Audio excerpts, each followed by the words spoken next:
जेव्हा जेव्हा माझ्या फ्रीजमध्ये हे बीट पडलेले असतात त्यावेळेस मी ही रेसिपी नक्की बनवते. ह्याला बीटचा पराठा किंवा थेपला पण आपण म्हणू शकतो. त्याच्यासाठी 3 ते 4 लसणाच्या पाकळ्या, एक छोटा आल्याचा तुकडा आणि एक मिरची हे मी घेतली आहे. त्याला ठेचून घेतलं आहे. त्याच्यानंतर आपण बीटरूट किसून घेतलं आहे, त्यातला पाणी काढून घेतलं. खोबऱ्याचा कीस टाकला, त्याच्यामध्ये थोडी टोमॅटोची फोडणी घातली आणि सगळे बेसिक मसाले टाकले आहेत छान. आणि वरून तुम्ही कोथिंबीर करू शकता. आता एक चपाती लाटून घेतली, त्याच्यावर आपण पीठ लावून घेतलं आहे. थोडं हे मिश्रण जे आपण तयार केलं ते छान एकसारखं पसरून घेतलं आहे. दुसरी चपाती लावून त्याला पक्कं करून घेतलं आहे आणि त्याच्यानंतर आपण त्याला कट करून घेऊया आणि त्याला गोल राऊंड करून त्याचे आपल्याला पराठे किंवा थेपले असे लाटून घ्यायचे आहेत छोटे छोटे.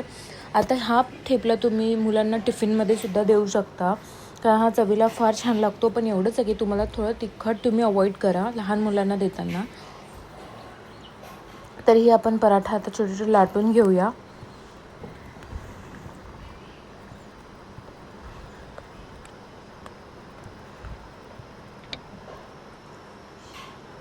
त्याच्यावर आपण कलंजी किंवा तीळ घालू शकतो. तव्यावर तेल किंवा तूप घालून खरपूस आपल्याला हे पराठे छान भाजून घ्यायचे आहेत परतून परतून. टोमॅटो केचप किंवा दह्याबरोबर आपण हे सर्व करायचे आहेत. अशाच नवीन रेसिपीसाठी चॅनलला सबस्क्राईब करा. नेक्स्ट टाईम नक्की तुम्ही ही रेसिपी तुमच्या मुलांसाठी ट्राय करा. त्याचा गुलाबी रंग बघून ते नक्कीच आवडीने खातील टिफिन.